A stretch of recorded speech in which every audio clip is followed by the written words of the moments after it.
like to share our thoughts on the significant two-way learning opportunities between NTA, Bay and TAY. And thank you, Ambassador, for your emphasis on it. And also, it's been a great pleasure working with Governor Zul on, in record time, taking up a challenge of executing an agreement with the Northern Territory via Group Training Northern Territory. Yeah. That was executed in July last year. Okay. Yeah. Thank you so much. And on that note, I just want to go straight to Ibu Tirka in Bali Green School. Bu Tirka, okay. Knowing that you have been involved in the student programs in the Northern Territory and now running your own institution in Bali, how bad do you think is the impact of COVID-19 to the younger generations? And do you think there should be a new initiatives or program for students after COVID-19? Okay, so thank you, Mas Rangga. And first, I would like to say thank you too for inviting me to this lovely webinar program in building a stronger relationship between Indonesia and especially Bali to Northern Territory post-COVID-19. Well, I am the product of the exchange student program between our two countries. It was more than 30 years already that I became a student in Australia in a program that continues today. I regard the program as my life transforming. It's a life transforming for me as well as for all the students over the years who have participated in it. And in fact, I am still in close touch with students of my class all those years ago and who shared that exchange experience, as well as they too would tell you that it was a life changer for them and also a game changer for them. They are all leading lives of service and commitment to their communities. And to this day, and we must iron out whatever issues COVID-19 has brought about this impact to this program. And I'm here among you as a representative of a leading international school in Bali, a school with a worldwide reputation, and our student, about 400 students from age 3 to 18 years, is diverse. But Australia's the second largest group of our students after the Americans and Canadians. And Australian parents are perhaps the most active of all our parents group. And add to richness of experience to our life together as a community throughout the several international schools in Bali. And Australian families play a major role. So this experience is one I'm very close to. Yep. Oh, that's great. That's a great answer. My next question is actually over to you, Sean and Darwin.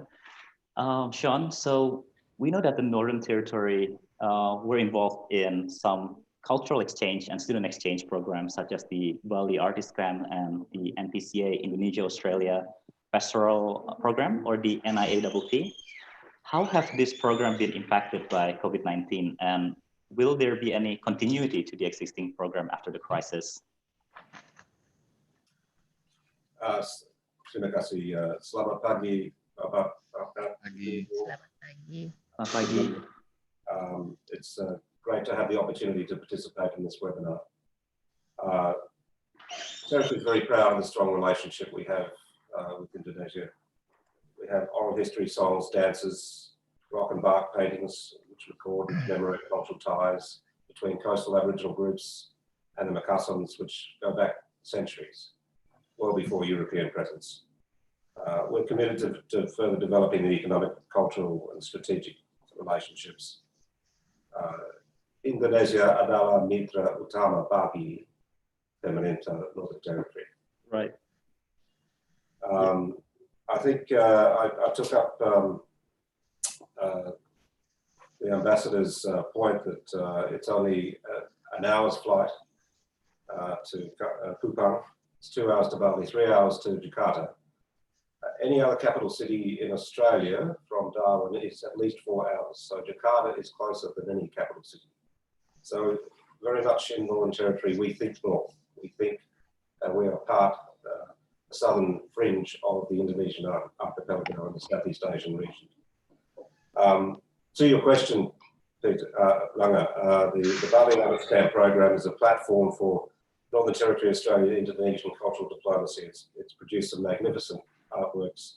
And to ensure the program continues in spite of this pandemic, the Northern Centres for Contemporary Art will run a retrospective exhibition to showcase the works of the Bali artists, and that's scheduled in August 2020. That event will be live streamed throughout Indonesia and Australia via social media. Indonesian artists will describe their experiences at the artist camps and the impact of their art and the lasting impact on their relationships and artistic techniques. So what happens is Balinese artists come across to the territory, engage with our local and remote communities, learn about their cultures and express their learnings in their artistic creations. And with the other important partnership and exchange program we have is the Northern Territory Cattlemen's Association Indonesia-Australia Pastoral Program, NIAPP, which began way back in 2012, and Luke Bowen from my department is a key participant in that, and he's here listening into the webinar today. And we have something like 120 alumni of that program, where each year 20 students are selected from 17 universities across Indonesia this year for the 2020 program.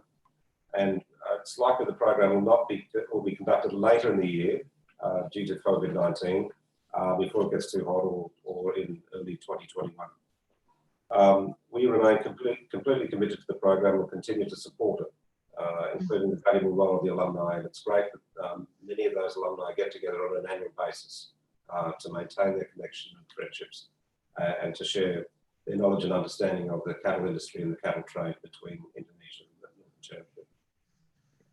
So I was pleased, just more broadly about strengthening the collaborations, I was very pleased to hear His Excellency the Ambassador talk about enhancing the connectivity between Northern Territory and Eastern Indonesia in particular. We very much see the Northern Territory as the foundations for the bridge, the physical bridge to Indonesia through and the trilateral relationship with Timor-Leste, as well as the Nusa Tenggara provinces. There are exchanges that are occurring already with Governor Zul in terms of vocational education and training, and people coming here on exchange, trainers going to Indonesia, as is Peter McMillan's business is involved in that process. It's very important, the process of exchange. Ranga, you mentioned that I myself lived in Indonesia. Saya tinggal di Jakarta untuk 2 tahun. I learned the language there 40 years ago. My vocabulary is quite small, but I can still pronounce it okay. But I had the privilege of going to the international school in Jakarta and also a 4-week exchange living in a village in Sumatera Selatan near Gunung Dempo and Bengkulu, which was a fantastic experience. So it's a great opportunity for people to learn, of course, but also to understand and create that mutual understanding that is so important. And I agree very much with the comments of a number of the participants about that. Right. We have huge opportunities for trade and development in terms of interconnectivity with telecommunications, the potential for solar energy from solar panels here exported by high voltage cable through the Indonesian archipelago, through our training and service and supply for the development of oil and gas industries, and through the continuing exchange in our tourism sectors. So there's an enormous amount of activity to do. We're very pleased to have the Australia-Indonesian Business Council Conference planned to occur here in October. We're very much looking forward to hosting that here in Darwin at an appropriate time once we get through the pandemic. So we are doing a lot of work within my department and across the government to ensure the greatest success from that tremendous opportunity and honour to host that conference here sometime over the next 12 months. Yeah, so. and you also mentioned that Indonesia and Australia, have strong relationship in all aspects like educations and all those kind of things, which is really exciting. And obviously, COVID-19 has shown some weaknesses in these sectors for both parties, for Indonesia and for Australia. Now, Sean, in your opinion, how can Indonesia and the Northern Territory in the future after COVID-19 strengthen their relationship? So I think we have a number of good examples of great cooperation and collaboration, going back, for example, to the dreadful events in Bali in 2000 and the work of our police force to support the Balinese police solve those crimes and the collaborative way in which the Australians came in, did not try to run the show, but provided support to the Balinese and respected their sovereignty. There are a number of other examples of great collaboration that have occurred. I think I'm particularly impressed with the degree of interaction that we're having in that vocational education and training space, and we see that as a tremendous opportunity for further growth and exchange. But it's only by, one of the frustrating things for me, having lived in Indonesia for some 40 years ago, is that people in Australia don't understand Indonesia still very much, even though we're an hour or two away by plane. We might go to Bali, but the understanding of the culture and the particular history and the deep, rich history of Indonesia isn't fully appreciated by Australians. And the trade exchange that occurs between the two countries is, with a couple of exceptions, quite small. This is entirely frustrating to me. I've never quite understood why that's the case, and I think there's a recognition now between the governments of both of our countries of the changing geopolitical environment, the fact that it's not very clear who's on whose side. But one thing's for clear, that we both live in the same region, and we can get a lot more by helping each other rather than necessarily worrying about other key players in the system. So I think there's a recognition of that on the part of both sides, both Indonesia and Australia. I think there are opportunities for us to ensure the security and sustainability of our economies by strengthening our mutual exchange. Right. And I can see that Peter Macmillan wanted to say a few words as well. So what's your take? Also after Pak Peter on this. Oh, after Pak Peter, please. Sure, no problem. Probably we'll go to Pak Peter first, and we'll jump into Pak Ambassador. Pak Peter, so what's your take on this? On how can the Northern Territory and Indonesia strengthen their relationship after COVID-19? Ambassador Chris rightly suggested it's time for some action. Yeah, and I'd just like to briefly share our journey in answering that call to arms or call to action. We formed an Indonesian foreign investment company here, and it's an easy process, and the Indonesian government is so welcoming of foreign investors. Our company focuses on real estate with a particular bent. We are providing properties that support the education sector. They're a great learning facilities here in Bali. Ibu Tika and Green School is an outstanding example, but there are 7 other international schools here in Bali that can be connected to the Northern Territory and need help in the form of real estate, whether it be student accommodation or, So that's what we're working on, and we're concentrating on the Ubud area, and in particular, Keriwatan and Payogan. We've established a learning centre, and it's a residential learning facility with a capacity for 20 students that has hosted high schools and universities from the Northern Territory, from New South Wales, Singapore, and from Indonesia. any surplus funds that we're generating from this endeavour is being put aside to assist local students with scholarship programs to study in the NT. We have under development a kindergarten with a capacity for 100 mainly local children aged 2 to 6.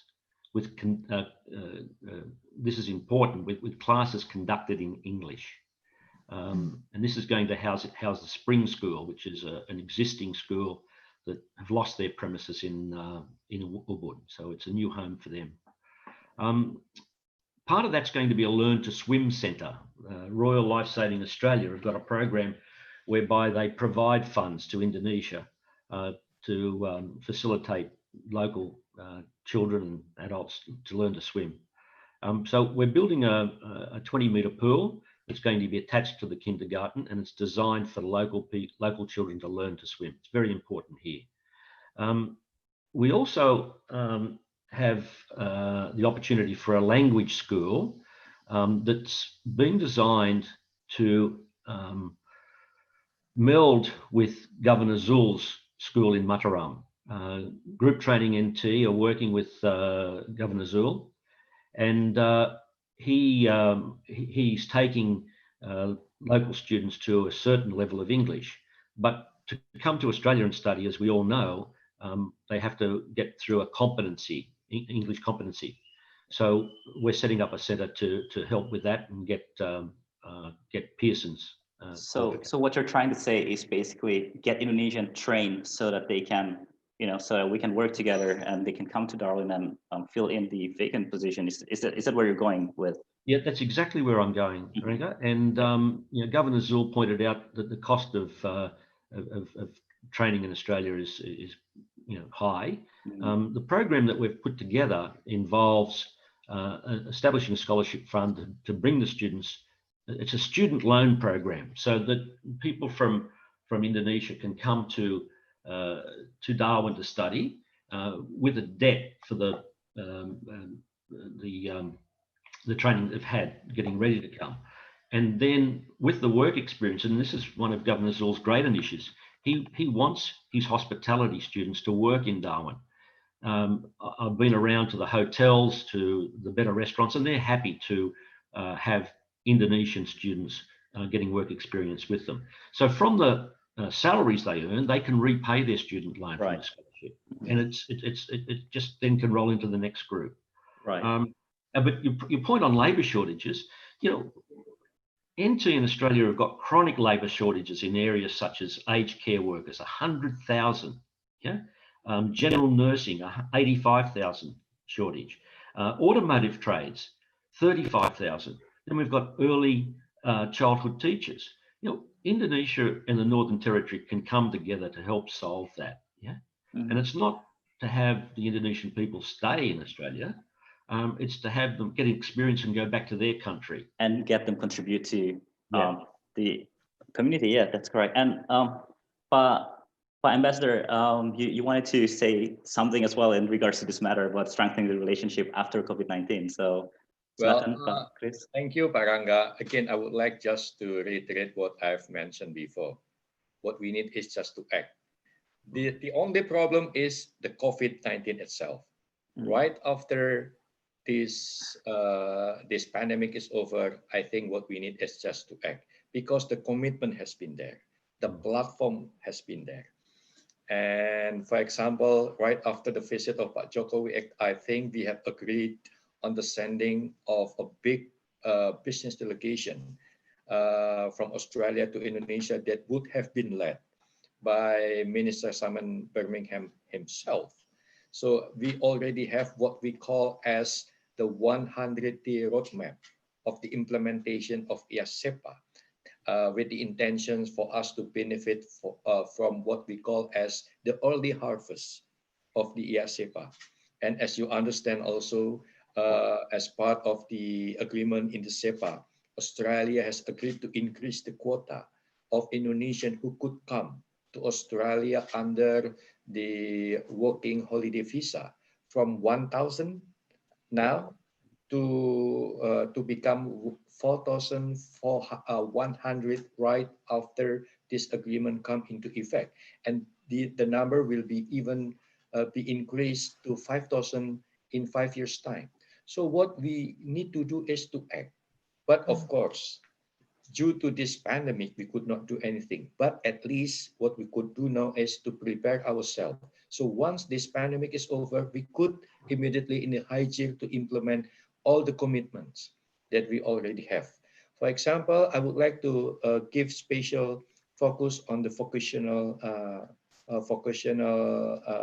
training, because and on this, I believe that Australia have all the expertise to help us, because we need to prepare also our people for them to be able to enter the Australian market. Yeah, And for this, they have to be able to meet all the requirements.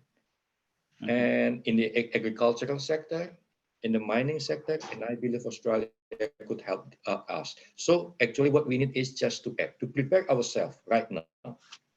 Right. Yes. Yes. And yeah, I can see a trend here. It's basically creating skills, training the younger people, younger generations, or the people between the two countries, so that they can actually help one another in different areas. And I can see that Ibu Tirka was like nodding while but Ambassador was speaking as well. Bu Tirka, is there something that you want to add in this as well? Oh, thank you, Mas Rangga. As I mentioned earlier, that I'm a product, maybe also Mr. Governor is also a product of student exchange programs that until now I still carry on.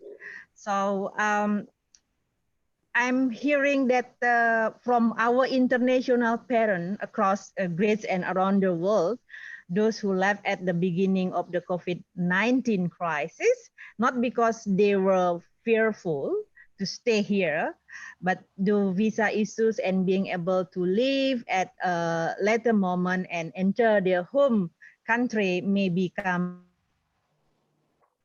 difficult, but mostly left quickly in order to get home, okay, to care for their parents and elders within their own family. And I would like to state is also like Bapak Dubes just mentioned that we need to act. So not only act, then as soon as after the COVID-19, we need to run, and then do something. Okay, and I need to also mention that though Bali, between Bali and Northern Territory, especially Darwin, is only 2.5 hours by plane, still not so many Balinese, still not so many Northern Territorians not knowing one another. So that's why that is also my job to act and then also to run very soon. Thank you so much, Ibu Tirka. And yeah, look, that's been amazing. And I've been noted that how much time we have left, and I do apologize for this. Noting the time we have left before we go to our closing statement, our team have selected a question from the member of the public. We have a viewer from Darwin. Good morning, Cajun. Good morning. Good morning. Selamat pagi. Cajun, please, with your question, please.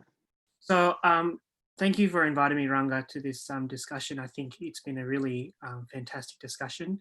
The question I have for the panel, which I think has already been alluded to, but I thought it'd be nice to flesh it out a bit more, is we can see how big tourism plays a role in East Indonesia and the Northern Territory. In your opinion, how important is mutual cultural understanding in improving the relationship between Indonesia and the Northern Territory? Thank you. Thank you, Cajun. So basically, so I'll just open it to the panel. Who would like to start first? Oh, I could perhaps begin, Rangga, if that's okay. Sure.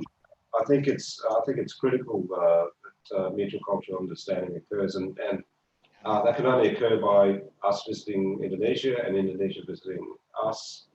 That's why we hold the Arafura Games. We had that event last year. We're planning to have that event next year as well. Some 200 Indonesian athletes participated in those games last year, and they were representatives from all around the region and further beyond, some from Eastern Europe. in fact. But I think developing that cultural understanding, fundamentally, we in the Northern Territory believe we can be a critical part of that process by building that initial bridge, as other speakers have mentioned, and focus on the eastern Indonesian eastern part of Indonesia, the Nusa Tenggara provinces, as well as Timor-Leste, where there are some cultural overlaps. By having those engagements and exchanges, that can begin to build that deeper understanding of the respective cultures and appreciation and respect for those cultures. And then we can further expand that into other parts of the Indonesian archipelago, other provinces through Bali, Java, Sumatra, Kalimantan, and Sulawesi. So I think we have to walk before we run. I think we have to build up progressively and create those strong bonds and ties with the mutual exchanges that are occurring, with the training programs that we can run in Nusa Tenggara Barat, for example, for people coming across. We're building a new campus for our university here in Darwin CBD. There'll be opportunities there for Indonesian students to come across to Australia without having to travel too far, to live in a climate which is very similar to their home, and is less costly than other parts of Australia as well, though perhaps not as cheap as Eastern Europe, I'll accept. So I think those cultural exchanges and things like the arts and other cultures, the other cultural activities, theatre, performance, music, I think they're the things which deepen the bonds. So that would be my contribution to that question. Right. Thank you, Sean. And how about you, Peter Macmillan? I think it's pretty straightforward because in the NT, we need to align ourselves with Eastern Indonesia and market it as a package to the world. Yeah, that's the sort of thing that we need to get going. We need that connectivity between Darwin and Mataram, Darwin and Kupang. Yeah, and start to devote some funds to a joint marketing effort. Yep. All right. Okay. And Bu Tirka, is there anything that you want to add in this? Can I add? Oh yeah, of course. Sorry, Ambassador. Well, Kenjan, thank you so much. I think you have raised a very important question. And in fact, before in my statement earlier, I mentioned that that all the problem that we have in the bilateral relations between our two countries is because of the lack of understanding. It's something that we have to address. G2G level has been so excellent. B2B has been so excellent. But again, the lack of mutual understanding is still considered as the problem that we have to address. That is why during the visit to Australia, Pak Jokowi has specifically requested to Prime Minister Morrison to ease the visa restrictions for Indonesian people to come to Australia. And of course, we have done a lot of things also to ease the movement of people from Australia to Indonesia. And we have to enhance connectivity, definitely. We have to enhance, again, the movement of people and education. Our collaboration in education is very instrumental to address this issue of lack of understanding. And I'm very happy also that in YASEPA education, our collaboration in education has become one of the main focus in the collaboration between Indonesia and Australia in the future. So if we manage to tackle this, I believe that tourism, whatever collaborations that we have to achieve will be much easier. Yeah. Can I just add, Rana? Yes, of course, Sean. Yeah. His Excellency, I think His Excellency has been making the point frequently that we need to act, and I think the IDN is a fantastic agreement that we now have in place between Indonesia and Australia, and to have President Jokowi visit our country earlier this year was a great honour and a fantastic thing. And now we have the platform for the exchange to really occur and to turbocharge that exchange. And now is the time to act and to utilise that platform strengthen those economic and cultural ties. That's amazing. Thank you so much, Sean. All right. And Bu Tirka, is there something else you want to add as well? I have only one sentence, Mas Rangga. Sure. So in mutual understanding, my analogy is in bahasa Indonesia, we can say tidak kenal maka tidak sayang. That's all. Yep. That is a great way to actually end this webinar, to be honest. And yeah, noting about the time as well. And I just want to say thank you to everyone. And before I go, I would like to introduce you to Bapak Diki Suryanata Miharja, the Consul for the Republic of Indonesia in the Northern Territory, for giving us a closing statement on this webinar. Pak Consul, silakan.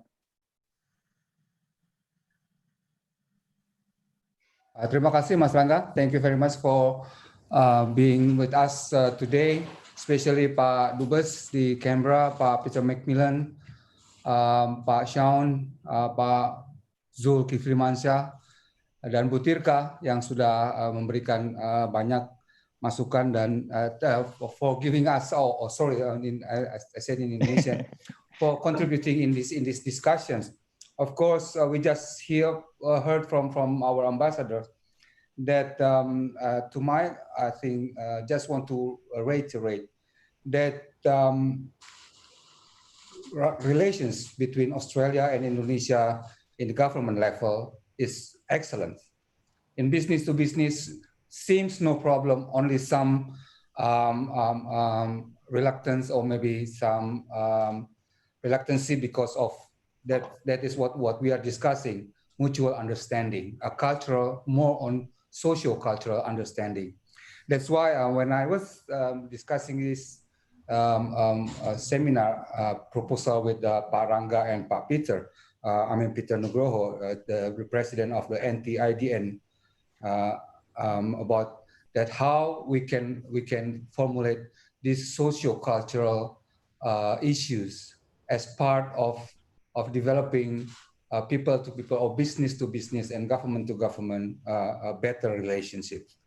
So we have a living examples like Bu Tirka, Pak Zul, Pak Peter Macmillan, who has been living, or maybe also Sean, Pak Sean, who has been living in other countries. I mean, both sides, Bu Tirka and Pak Zul already living in Australia for more than 6 months, for more, maybe 1 year. So that's why the understanding about the Australian culture is bring up their also self-confidence to work with others, the confidence, where they work conveniently with other cultures. And on the other side, we have Pak Peter Macmillan, we have Sean, who's been also living in Indonesia for more than 20 years. It is also an example of how this social cultural understanding can bring our two nations even closer. But how to make these social cultural understandings getting more being with us within our two nations.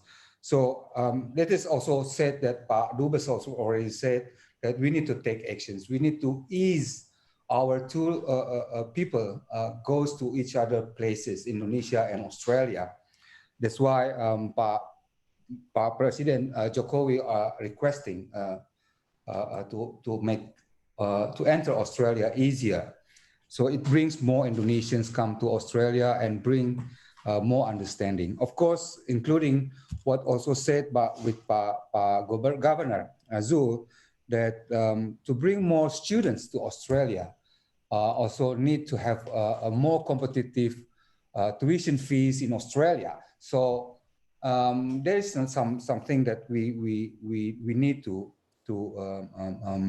discuss further with our two sides, institutions, both government and also other institutions related. I think if we can reach these social and cultural understandings to the future as the basis of our mutual relations, beneficial relations between Australia and Indonesia, I also believe that our two nations, Australia and Indonesia, can you know, we really reach their goal. What is have been doing so hard between our two countries, like as our agreement in ISIPA, and of course the comprehensive strategic partnerships, as to create Indonesia and Australia as economic engine of the region. So it is not only benefit Indonesia and Australia themselves, but also we bring more benefit to our countries around our regions. So by saying this, I think once again I would like to thank the IDN NT Network for presenting this webinar, and then of course I would like also to present my appreciations and gratitude to Pak Dubes, who's in the short notice requesting him to be one of the speaker of the webinar. And then of course Pak Peter Macmillan, Pak Sean Dobbs, Bu Tirka, and of course the IDN in Australia as a whole, as the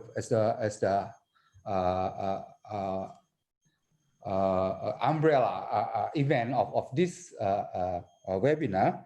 Would like to thank Pak Iwan Wibisono in Melbourne for his kindness to give opportunity of this event happen. So with the hope that our bilateral, intercultural understanding Indonesia and Australia, then what I'm with my colleagues here in the consulate, of course, still working to push. We have to have a more connectivities between Northern Territory and Indonesia, and of course I will discuss with this further with any related institutions in Northern Territory as well as in Indonesian government, of course, under the guidance of our Indonesian ambassador in Canberra.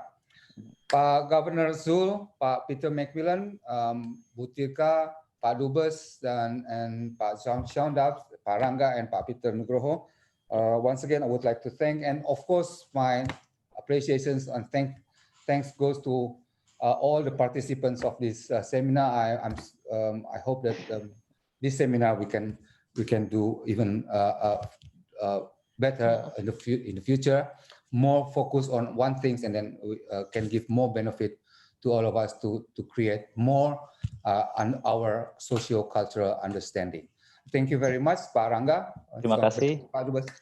Terima kasih teman-teman semuanya. Terima kasih Pak Diki, and yeah, and with that, on behalf Diki, yeah, sorry, just kita masih bisa ngambil foto nggak, Rangga?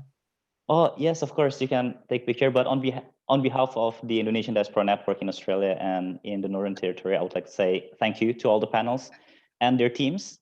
I want to say a specific thanks to the Department of Trade, Business and Innovations and to the Indonesian Consulate for making this event possible. And I also want to thank all the viewers who are home streaming live on YouTube. And I want to apologize with the technical delays in YouTube, but we have a few viewers right now, which is really great. As I said before, this is our first webinar, but surely this is not our last. And so until next time, I just want to say thank you very much and stay safe. I would like to say something I recognize. Can I please just say one last thing? Sure, definitely. Acknowledge the service of Pak Diki and Ibu Mira, who have been here as a consul for Indonesia to the Northern Territory. He's finishing up his time on Wednesday. He's done fantastic work to build the relationships between the Territory and Australia and Indonesia, and we just want to acknowledge the great work that he's done. He's a true friend of the Territory. He will always be welcome here, and I wish him and Ibu selamat jalan. Terima kasih banyak. Thank you, Pak Diki. Terima kasih. Terima kasih. Everyone, is it possible if you can switch on your video so that we can take a snapshot of everyone? It's a good time before we all leave the session, please. Sorry. Just switch on your videos so that we can take a photo of everyone.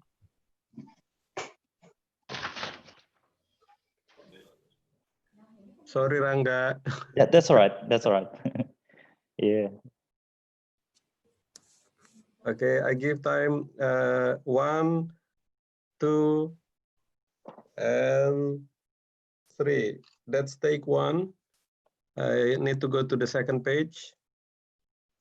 Give thumbs up, everyone. 1, 2, 3. Fantastic. Thank you.